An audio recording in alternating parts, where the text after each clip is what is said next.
to have my freedom back. Keith is a courier driver. It's Keith from Cambridge Courier Services. Keith, good morning.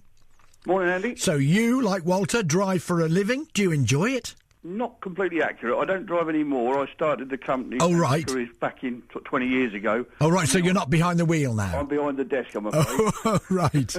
Don't know which I'd prefer. So do you still enjoy driving when you get out on the road?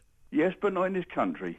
Right. Unless I go to the regions, Wales. I was going to say this survey by the Institute, it'd be interesting to see the results from that if it was a regional survey, i.e. in this area. I take it the survey was national. Yes, but I'll tell you what, it's a good point, because I was talking to Mark about this yesterday, and I said the last time I really enjoyed driving in this country was about 4 years ago. We went to Northumberland, and it was like it used to be in the old days. It was gorgeous scenery and nobody about. Exactly, that's the pleasure when you can get to those regions.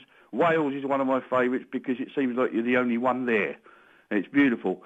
But there are very few areas in this country that you can actually enjoy it, certainly not on the courier circuit, because most of our work is based on towards London, Heathrow, and the home counties, that area. We do go further afield, but I don't envy the guys on the road these days. So when you say you like driving abroad, which particular countries? I was in South Africa last year, and that was a wonderful experience because long, straight, open roads, glorious scenery, and nobody about. Exactly.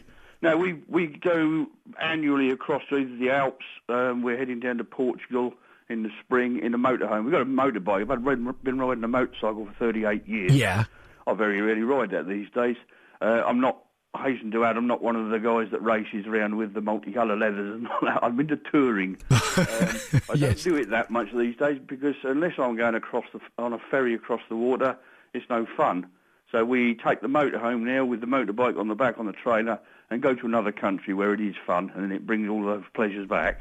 See, motorhomes are made for some countries, Canada, the States, South Africa. This country, the roads just aren't big enough. There isn't places to park the darn things. Well, that's not strictly true, Andy, and the motorhome we got is bigger than the average. It's an American RV. It's like 35 feet long and weighs 12 tonne. And do you ride it around here? We do. We went to Yarmouth a couple of months ago, and we do quite a lot of touring in this country. Not such a problem then, because most of the traffic's behind you rather than in front of you. You're the bloke that's holding us all up. Yes. But it's a bit of revenge for my days as a courier.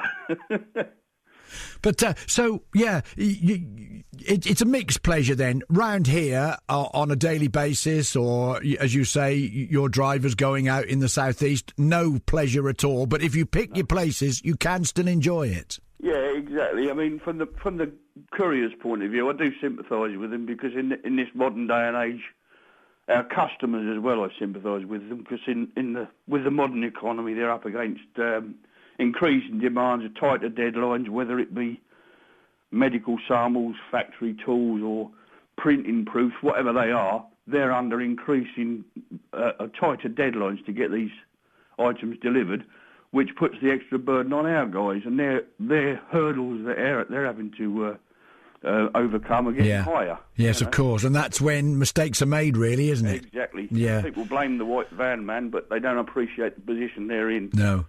Look, Keith, it's been a delight to talk to you. Where's your next trip, then? My next trip is to Portugal in the springtime. Right. With the wife and the dog. And you drive, what, through France, Spain? We're going across from, on this occasion, we're going across from Newhaven into Dieppe, then touring down through France, through Spain into Portugal. Of course, sounds fantastic. And then, of course, you don't have to worry about finding somewhere to sleep. You don't need a hotel or bed and breakfast. You just get in the back. Okay. They cost a little more to run in fuel and whatever, but you've got no hotel bills when you get there. Keith, brilliant to talk to you. Have a good Christmas. Thanks, Andy. Cheers. Mate. That's Keith Perry from Cambridge Couriers. Keep your thoughts coming. We'd love to hear from you. David, it's no longer a pleasure, even though